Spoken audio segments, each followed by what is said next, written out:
I'm back home in Brighton, and this is what happened on day 3 of my trip to Portsmouth.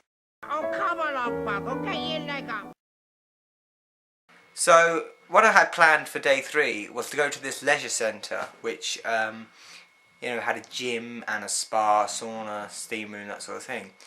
And but first I had to get some swimming trunks because I didn't have any. I forgot them, and so I went to a cafe to wait until this Sports Direct opened, and then I got them in Sports Direct, and then I went to Debenhams to have a full English breakfast. So yeah, then I went to the leisure centre, and it was like £12 for the gym and the sauna and the steam and all that sort of thing. But she said I had to have an induction fee for the gym, and then it kind of got confusing, and she said I could have it for like free.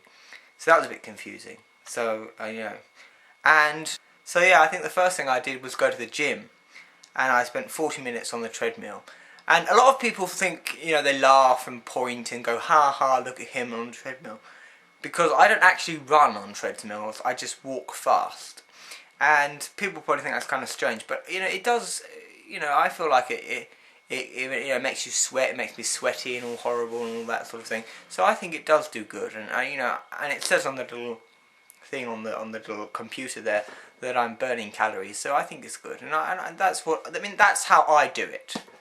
It's sod you if you do it a different way, but I can't run. It's very difficult for me to run because of my medical history.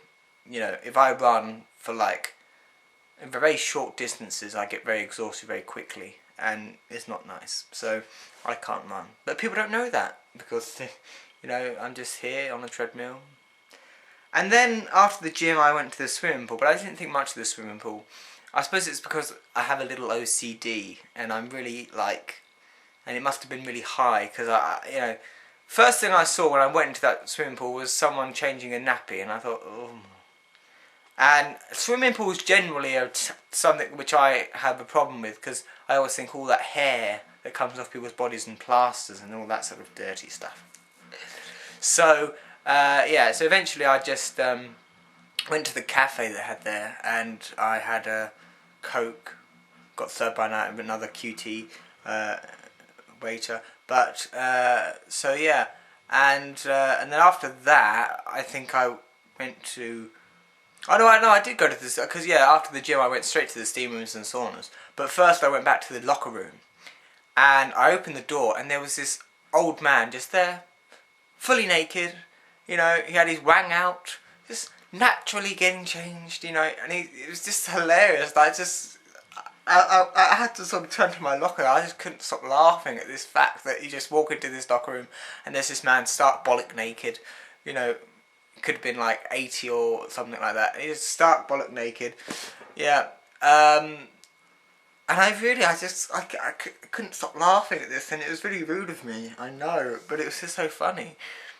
Just the whole naturalness that he just boldly stands there stark bollock naked. And then I think I went to the sauna and the steam room, and there are a couple of things in this thing. You walk in, there's like a relaxing area, you can just sit there and relax. And then there's the sauna, then there's the steam room, and then there's some other things which I didn't really get.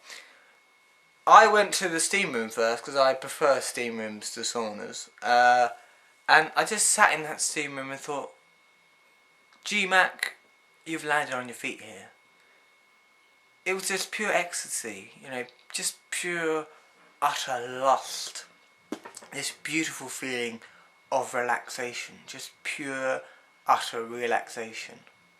And it was just perfect. Really, really, really perfect. And then after the steam room, I went to the sauna and sat in there for a bit. I think it's nicer when there's no one there, because I went back and forth to that steam room and sauna all day. So yeah. And a couple of occasions I lied down on the sauna, and not actually where the coals were, but I lied down on the bench there, and that was really lovely. It was delicious because I started licking bits of wood. No, it was really lovely. It's just pure utter relaxation. It's all I can describe it as. There was this one man walking around in this black thong, and he was tremendously overweight, and it was just really gory stuff. It was horrible. And there was this one moment where he was like, I think we were in the sauna or something. Were we in the sauna? No, I think we were in the steam room. And he got up, and there was there's this huge sort of noise, and it was the rolls of fat slapping together as he got up, and it was really funny. That was. But of course, you know, walking into the locker room, of course there aren't going to be just old people there. There were young people too, my age, and that was really very nice. So then I decided that, you know, it's 2 o'clock, and I'd done so much, and I just literally felt so young. I felt so youthful. My skin just felt really beautiful. But it was instantly destroyed because it was raining outside, and so that was, you know, it kind of killed the beauty part of it all.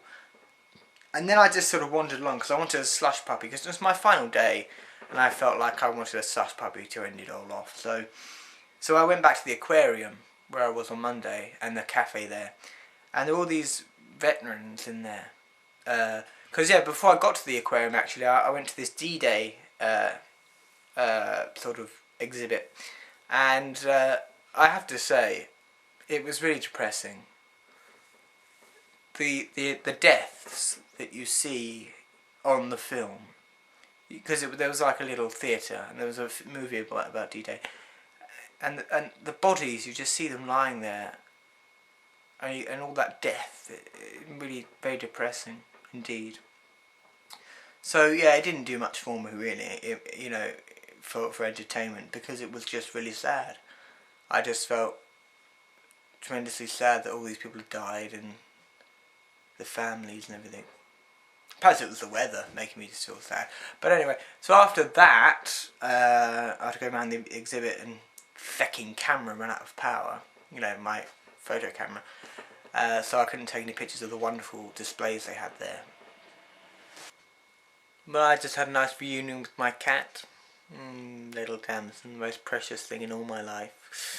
So basically, then I got onto the train station, and I had like a 2-hour wait for the train because I'd run out of things to do. So I just sat there for like an hour and a half, and then I found out what platform it was. It was platform 5, and it was really icy cold in that station because it was pouring with rain still, and it was really, really cold, and I was just sitting there frozen, watching the minutes go by.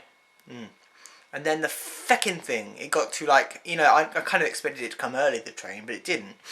And we waited, you know, until it was supposed to come, and it was like 10 minutes late, and then we got an announcement saying, oh, sorry, and is now moved to platform 3. So, and we were all at the end of the platform because, you know, so that when we got off at the other end, you know, there wouldn't be such a long walk. So we walked all the way to the end of the station, and all the way down to the 3rd platform, and then we actually finally got on the train and went home. And then we got back in Brighton, and I thought, bad Wi-Fi everywhere, so I couldn't get on the internet, and my tablet was dying.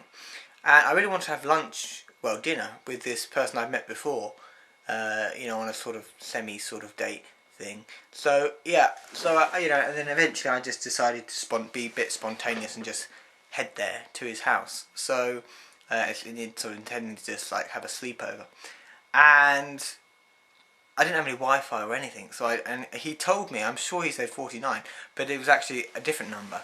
So I actually knocked on this house, and this girl answered the door, and she said, yeah, I'm looking for... And she was like, Pierre? And I was like, you know, maybe she called him that. And so I walked through this house, and she led me to this door, and I knocked on the door, and it was this completely wrong person. And then that was that point I realised that it was the wrong house. And so I just like walked out going, shit.